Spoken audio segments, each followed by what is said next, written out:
Well, hello. My name is Lisa Portes. I had the great honor of directing a play by the lovely Christine Quintana, my compatriot here on screen, my comadre here on screen. Christine Quintana is the playwright of Clean and is coming to us live from Vancouver. Hi, Christine. Hi, it's nice to see you only via screen, which is all we've done so far, but it's better than nothing. I know, right? I mean, for folks who are watching, we just wrapped our rehearsal and filming of the reading of Clean as part of the Pacific Playwrights Festival, of course, for South Coast Rep. And Christine was only able to attend via Zoom or remotely. So the actors and myself and the dramaturg and stage management and COVID compliance officer, we were all in the room. And then, of course, with the additional South Coast Rep staff. And then Christine was with us via a very large television.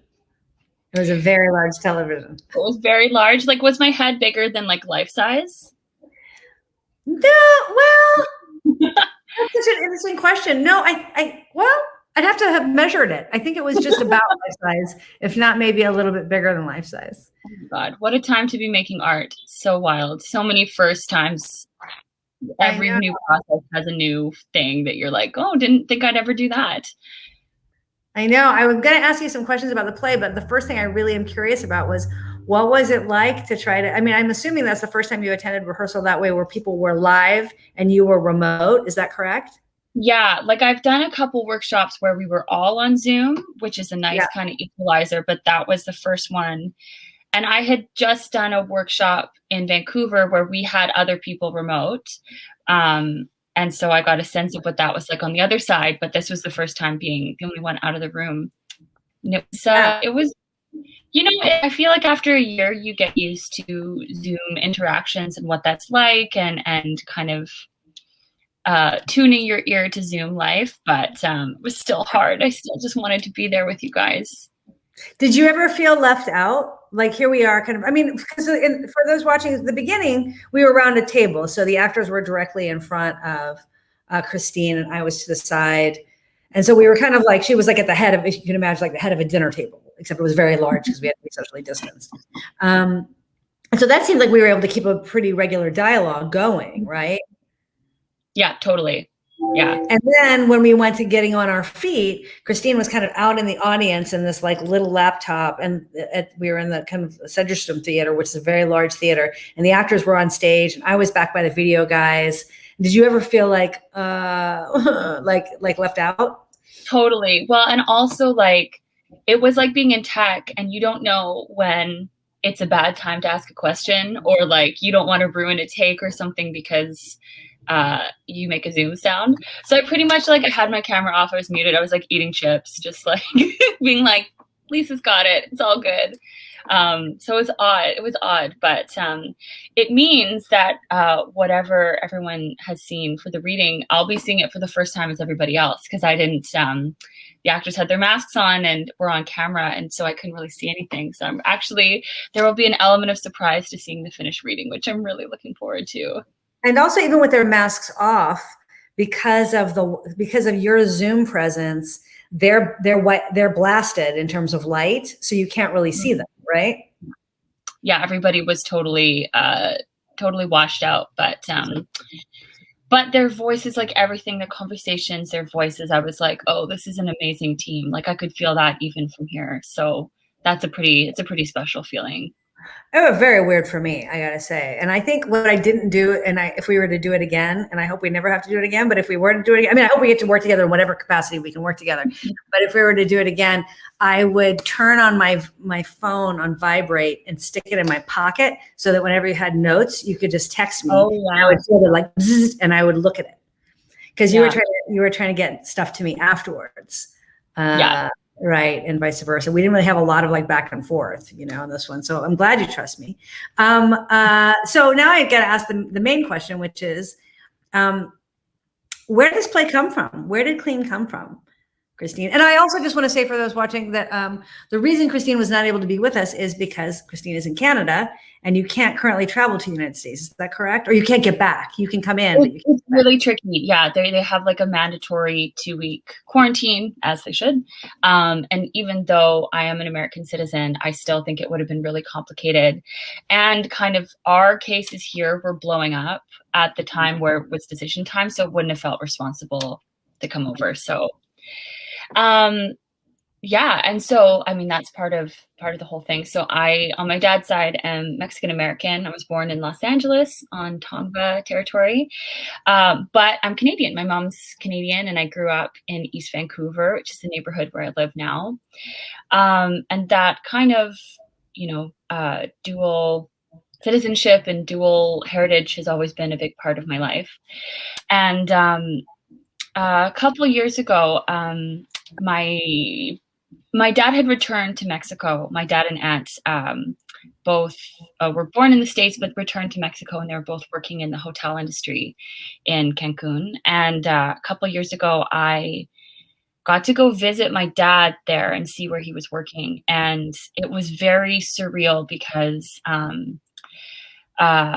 we were staying there as guests. He had won, like in the staff Christmas party raffle, he had won a stay at the resort. And so I went up with my partner.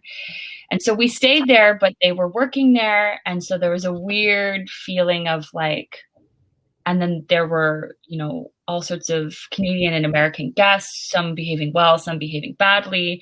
There were so many stratas. It was such a charged kind of world. And so when I went home, the play just kind of just came out, and I wrote these 2 stories of Sarah, who's a Canadian, who's there for a wedding, and Adriana, who's a hotel staff member who finds out that her father has died. And shortly after, maybe 3 months after I finished writing the play, my father died. And so I always wonder like where that came from and how that story kind of came into my mind. And creativity accesses such a different intuitive part of ourselves that I think sometimes in other ways you couldn't access. And then over the years, I've just done a lot of work getting really specific about, in particular, Adriana's story, where she sits in the economic and racial strata of Mexico, and getting really clear about Sarah's storyline and what she's been through, what her backstory is, and how much to show and how much to hide. And that's been years in making. Yeah. Well, that's intense. It's interesting, because you've got the kind of American Canadian, you've got dual citizenship with the United States and Canada, right? But your cultural mix is trifold, right? Because in other words, you've got to deal with the American in you and the Canadian in you and the Mexican in you. You're basically like you're NAFTA, like you're like all three at the same time. I shouldn't say you're NAFTA, but it's interesting, right? That like having experience and roots in all 3 countries in interesting and complicated ways. Yeah. I wonder how that conversation pings around your work, both on this play and in other plays. Yeah. I mean, certainly I think all the time about the paths of migration, that on my dad's side, they lived mostly in the Campeche region for many, many years. And then specifically my abuelos immigrated from Juarez to El Paso. And my abuelo used to drive across the border, used to go work in Juarez and come home to El Paso. And then That's so interesting because it's usually the opposite, right? Like in the United States and then cross the border to go back to Mexico. I know. And then I was born in Los Angeles. We moved to Vancouver, and then my dad used to fly from LA to Vancouver all the time to work. And then most of that family has returned back to Mexico. So that's interesting. And then on my mom's side, there's this, we're many, many generations. Oh, sorry, my phone fell down. Go ahead. Sorry. We're many generations settler Canadians, and so we have ancestry. We're Dutch and British, but we have no culture. Like, we did the Canadian assimilation thing, so we have no rituals, we have no traditions, we have no religions. Like, that kind of settler whiteness is sort of very much the culture. But I think it's really like in Canada, we're so thoughtful, working towards being really rigorous about how we think about, you know, here in Vancouver, we're on unceded territory. So there's no treaties, there's no agreements between the First Nations and the state of Canada. And so I think thinking about these cultures as diaspora cultures in a way, even the people who consider themselves, well, I'm just Canadian, and like, well, unless you're Indigenous and you're on your own land, there's more to your story than that. Right. And so I always think about those things. Like, I'm working on a commission for the Belfry Theatre in Victoria, that's kind of about like settler ancestry and how losing healing traditions through settler culture has left people unable to heal. So that's one side of it. Yeah, and then I'm working on another play called Atramoto, which is about the children of Mexican immigrants growing up in this neighborhood where I am in East Van, and specifically asking for people like me, kind of, what's your claim? Like, if you never lived there, if you can't speak your language anymore, who do you belong to? So I think that's a big part of my work, or at least something that I always am thinking about, the context the characters are coming from, in the hopes of kind of stirring audiences to kind of give that a second thought if there's someone who hasn't thought about it before. Right. Where are you, and who do you belong to? Right. Seems to be kind of like very alive in your work, and certainly alive in Clean. I mean, if I think about, you know, Clean takes place in Cancun, and Cancun is a kind of an entirely man-made space. I mean, there was a spit of beach that nobody knew about up until fairly recently, and then it has been made this. You know, I mean, the mangroves are stripped. The kind of the beach is artificial. There was a beach, but the beach, because of the mangroves being stripped, has been eroding, and so I think they've had to dredge the ocean to actually create the beach on which Cancun exists. So I bring it up because, like, you know, one of the things that just turns me on about Clean is the setting of it. That both of these women don't know who they belong to, because Sarah is displaced from her family, and Adriana is displaced from her family. So the question of who they belong to is up in the air. And then in terms of where they are, they're on a place that isn't a place, or that was a place, but not the place that it is now. You know what I mean? And it has no relationship to the place and to the people that were originally there. So it's just that kind of like the way in which the questions that you just brought up are kind of ricocheting around Clean is really interesting to me. And let's then talk about language. So the play is, as we've performed it, is predominantly in English. So Adriana's lines and Sarah's lines are both in English. However, we have chunks of the play that are performed as the play is intended to be performed. The play is intended to be performed with Adriana entirely in Spanish with English surtitles, and Sarah entirely in English with Spanish surtitles. And what we did in this reading, you'll see on the top of them, you know, those of you watching, you'll see on the top and the bottom of each of the acts, the top and the bottom of the first act, and the bottom of the end of the play, that we actually are doing that. But throughout the rest of the play, it's in English with no surtitles. So we want to talk about language and like what you're up to with language and why you wanted to create a fully bilingual play. Yeah. I originally wrote it obviously in English because I'm not able to write in Spanish. And they of course had the question of like, so is the character speaking English, or is this a theater thing? And then I was like, well, in terms of like honoring the reality of that character, it's unlikely that she would be fluent in English in the level that that it would be if it was as I wrote it. And then that also contributes to this sort of imperial idea of everybody in the world speaking English for us, and all of these complicated things. And then I reached out to Paula Zelaya Cervantes, who is Mexican playwright, director, translator, amazing theater artist, who studied at UBC. So we were at university at the same time. And then a couple years later, she came back and did a show at the Fringe Festival in Vancouver, and it was stunning. Like, everybody freaked out. There were lineups all over the Fringe area for her show. And we had dabbled. She translated little bits of other works of mine, and I said, do you want to work on this? And she said yes. And so she did a beautiful translation of the entire play, with the focus on translating Adriana into a really Mexican dialect of Spanish.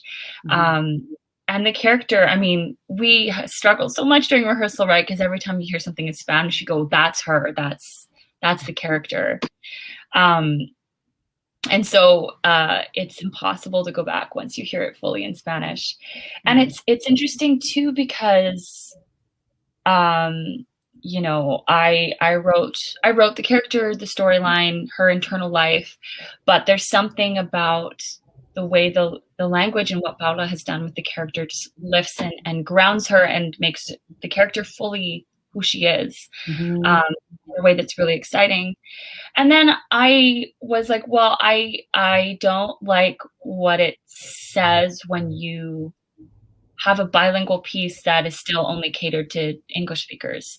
So if we're going to surtitle half the play from Spanish to English, then let's do the whole play and finish it with English to Spanish, and open up the access points for people who might be more comfortable watching a play if Spanish is the lens that they're seeing it through.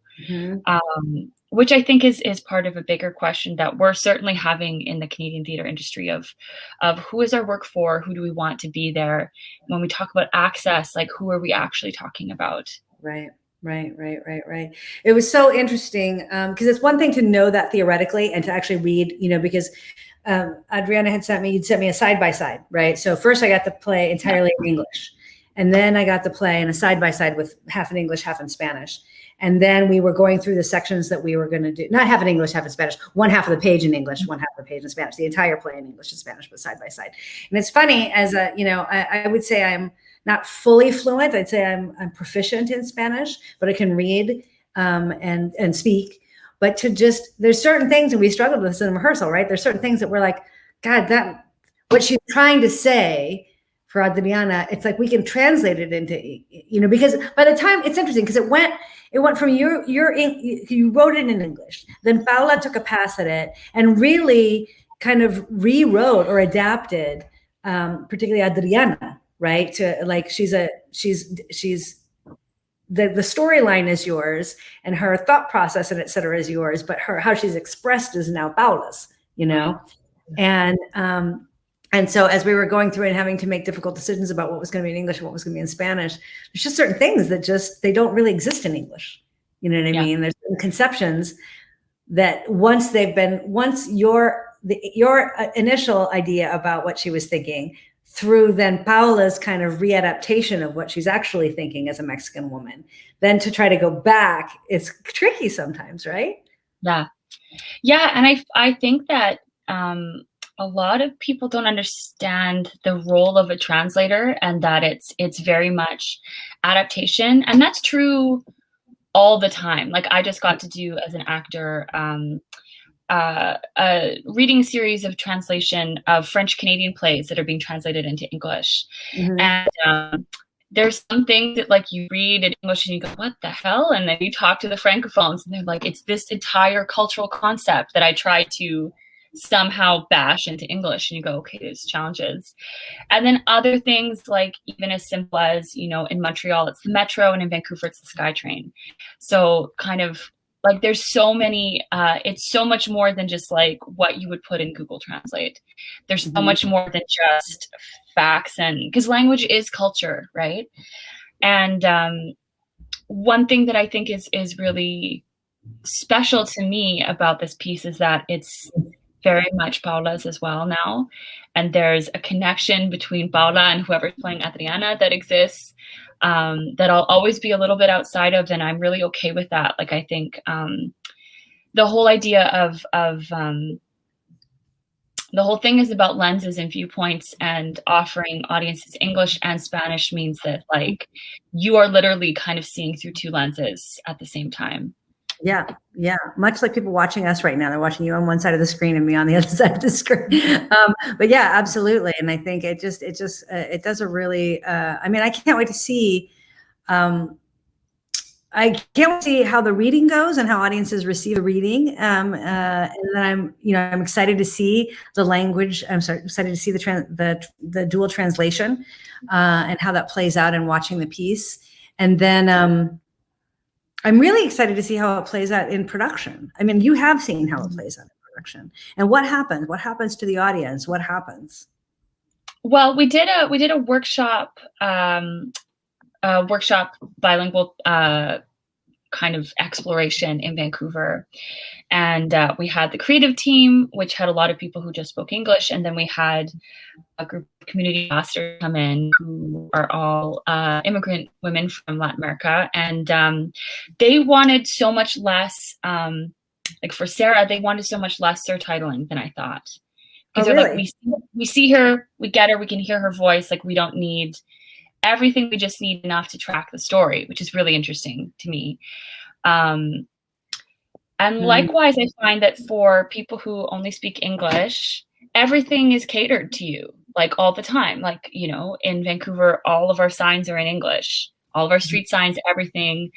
You go to the bank, like even, you know, there's been lots of push with like COVID information not being provided in enough languages. Because in Vancouver, for example, like, yeah, sure, French is the second official language, but there's way more Cantonese speakers and Mandarin speakers, Mandarin speakers in Vancouver.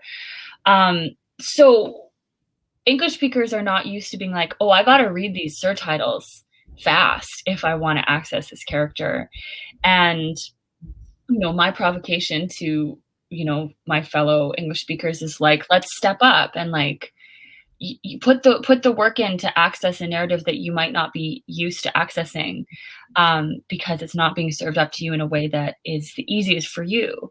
That's so interesting. It's so interesting, particularly the part about Latin American immigrant audience members to Canada who felt like, I just need enough because essentially, right, if you're coming to Canada from Latin America, you are used to, like, I just need the context and I can figure out the rest, right? You're basically used to doing that constant labor of trying to navigate a language that is not yours. Whereas on the flip, that's not the case. Yeah, exactly. Interesting. Yeah. Interesting.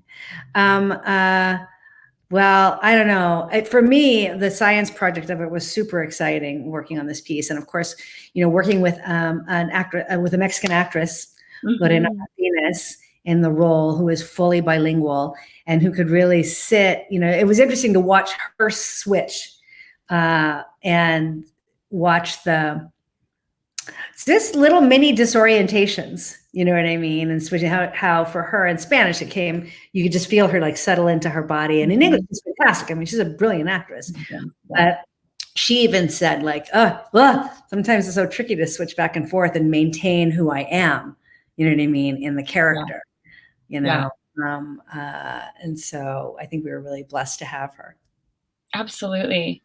Yeah. And that's like, you know, a big part of my agenda for this piece was to write like a monster, incredible role for two women, but in particular for an actor from Latin America, which is, again, like not my experience, but it's so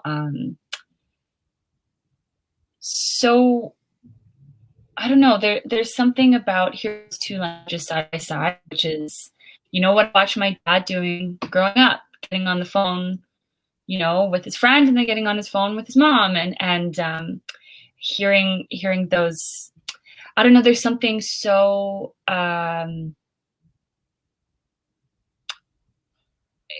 it's just, I can't even. I don't have the words, which is, you know, the irony of it. But the first time hearing Adriana in Spanish with Paula's translation, I was like, there was just something, it's really humbling and relieving as an artist to kind of write beyond and have collaborators that meet you, and having Paula's contributions, Lorena's, yours, and then of course like doing just a wee bit of Canadian cultural translation around Sarah's storyline as well, which is so funny. For Nell Gaislinger, who plays Sarah, translating from what an American idea of who she is to a Canadian idea of who she is. Yeah, which like, speaking for white Canadians is like kind of a constantly mortifying experience. You're just highly aware of your sort of imperial presence elsewhere and your colonial presence in your own country, and you're very sorry, but you're not gonna stop doing what you're doing. So it's a unique blend of entitlement and shame that's really specific to Canada. Wow. Yeah. So, yeah. I think in the United States, unfortunately, we tend to lack the shame. I think that's, not lack, but there's plenty, but I'd say it's interesting that that in the kind of deep discussions that this country has been having about indigeneity, about the lands that everybody who lives here live on, about Black lives, about BIPOC artists. I mean, just the whole kind of conversation. And I don't know how much dominant culture embraces shame, at least not to the degree that Canadian dominant culture embraces shame. Well, and it's shame is useless as well. Like shame is useless. Shame is for you to bask in and say, it's more like, where's the action?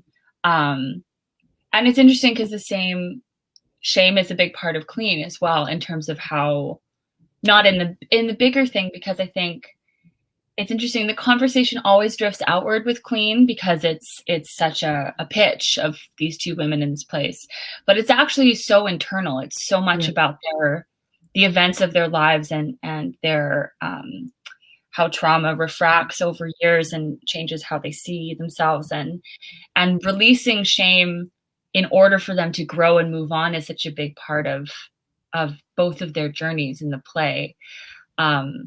So I think it's important not to fetishize shame as a sign of virtue, but rather just a signal that it's time to do something. That is fantastic. And I think unless you feel shame, you don't necessarily know you need to do something, or unless you know what I mean, in a real way, until it becomes personal. You know what I mean? And I think that I think we should leave it on that note, that the characters in this play have to actually process childhood trauma and childhood shame in order to move on. And I really, y'all have to see the play. Christine wrote an amazing piece of theater, and it's a piece of theater unlike any other piece of theater I've experienced and I've had the pleasure of working on. So thank you so much. Oh my gosh, thank you. And thank you for doing such a beautiful job with it. I can't imagine doing this process and being disembodied and not having an amazing person like you at the helm. So thank you.